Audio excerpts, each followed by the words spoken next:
et à cette question, est-ce que l'homme pourrait être intégré à l'intérieur des connaissances propres du régime écossais-rectifié, alors que j'ai une admiration profonde pour Jacob Böhm, ma réponse est non de manière catégorique. Pour quelle raison?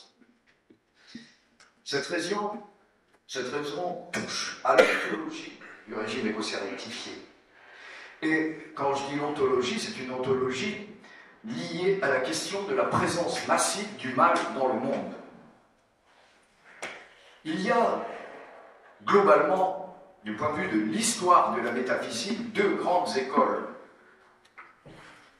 Le mal, comme conséquence d'une désobéissance, d'une prévarication, comme on dit au régime écossais rectifié, et donc une présence du mal qui est consécutive à un acte malfaisant, et une autre école qui, elle, considère au contraire que le mal est lié à la nature même de Dieu. Mais dans la gnose, de ce point de vue-là. Et Böhm est sur cette école. C'est-à-dire qu'il y a de la ténèbre en Dieu. Chez Martinez, c'est une notion absolument impossible, inacceptable. Dieu est innocent du mal, ça va si loin d'ailleurs, qu'il est ignorant de la pensée, de la prévarication des démons avant qu'elle ne survienne. C'est d'ailleurs pourquoi il y a la nécessité. C'est parce que Dieu ne sait pas ce qui va arriver. Et d'ailleurs, Martinez a prévu l'objection. Mais Dieu est omnipotent, omniprésent, omniscient. Il connaît tout depuis toujours, il avait tout prévu. C'est Saint-Irénée, ça, oui, en effet. Mais ce n'est pas Martinez. Pourquoi? Martinez répond, ceux qui font de Dieu un devin, c'est le paragraphe 42 du traité sur l'intégration des êtres, pêchent contre l'esprit. Les pécheurs contre l'esprit. On sait ce que l'on dit là, quand on utilise ce genre de phrase. Ce qui signifie que Dieu, alors c'est une position chez Martinez qu'on retrouve paradoxalement chez certains théologiens contemporains, dont certains réformés, Bono, on va... Whitehead. Ça vient de chez Whitehead. Oui, tout à fait. On le retrouve évidemment chez le Père Guéchet, on le retrouve chez Maurice Zindel, on le retrouve une très belle tradition théologique chez Jacques Maritain, qui disent Dieu qui aurait connu tout ce qui va arriver et qui n'aurait pas agi, en fait il est complice du mal qui arrive. Alors il fait quoi? Et Maritain a cette phrase magnifique. On va inviter beaucoup de nos frères et sœurs à relire Jacques Maritain, de ce point de vue-là, sur l'innocence de Dieu, le règne de l'esprit. Il dit, mais un Dieu qui serait insensible aux larmes d'une toute petite fille, c'est pas le Dieu que je peux aimer. C'est pas possible. Le Dieu qui sait le mal qui va arriver, les catastrophes, les cataclysmes, les horreurs, les maladies, les épidémies, les morts, c'est pas le Dieu d'amour, c'est pas possible. Et Martinez, de ce point de vue-là, je le trouve extraordinaire, parce que pour lui, Dieu, en effet, est complètement innocent. Alors, l'autre manière de s'en tirer du point de vue métaphysique, c'est de dire, et ça c'est la tradition de Spinoza et d'autres, c'est de dire, mais non, il n'y a pas de mal, au fond. Tout ça est un équilibre général, nous on dit ouais du mal, Leibniz aussi participe un peu de l'idée.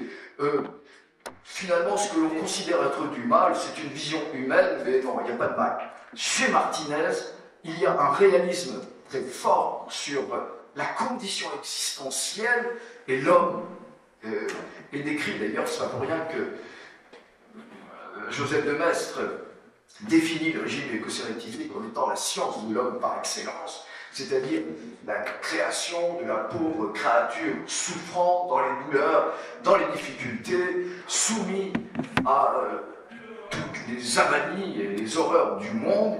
Et Martinez, lui, amène, à mon avis, un phare, une lumière, une lanterne initiatique absolument fondamentale sur la compréhension de la doctrine de l'ordre. Dieu est comme nous, victime de ce qui est en train de se passer. Il réagit comme il peut, mais en réalité, il est stupéfait. C'est quelque chose qui vient surprendre ce qu'il n'avait ni prévu, ni conçu, ni imaginé. Et je me rappelle, dans ma petite paroisse en Savoie, de la crèche au crucifiement, Dieu nous aime mêmement. Et on retrouve Urs von Balthasar et d'autres théologiens contemporains, Dieu est le même le vendredi saint sur la croix qu'il est dans sa nature profonde. C'est-à-dire que le mal intervient sur lui avec une force qui limite son omnipotence. Ça, c'est la doctrine de Martinez et c'est la doctrine du régime écossais rectifié. Ça ne peut pas être compatible avec la vision de Jacob. Excusez-moi, j'apporterai juste un bémol. C'est bon, Jean-François, Jean-Marc me connaît. Il y a quand même une chose fondamentale. Ce que tu dis est vrai, Dieu est omnipotent, mais Dieu crée toutes ces créatures libres. Totalement. Et Dieu n'intervient pas sur le gosse second. C'est Martinez qui le dit. C'est pas moi. Ce qui veut dire, s'il les crée libres, il sait évidemment, de façon, par son omniscience, que potentiellement, ils peuvent agir contre sa volonté. Alors il n'en est pas sûr, mais il ne peut l'empêcher, ils sont libres. Donc cette liberté des êtres créés est fondamentale pour moi dans la métaphysique de Martinez.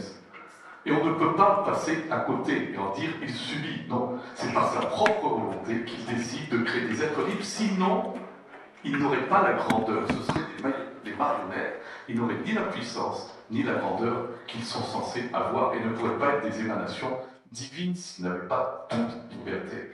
Et là, ça change quand même un peu la section. Je ne crois pas, Dominique, que ça change. La liberté, c'est l'expression de l'amour de Dieu, qui va jusqu'à permettre que les substances spirituelles qui l'émanent puissent se retourner contre lui. C'est-à-dire qu'il ouvre la possibilité.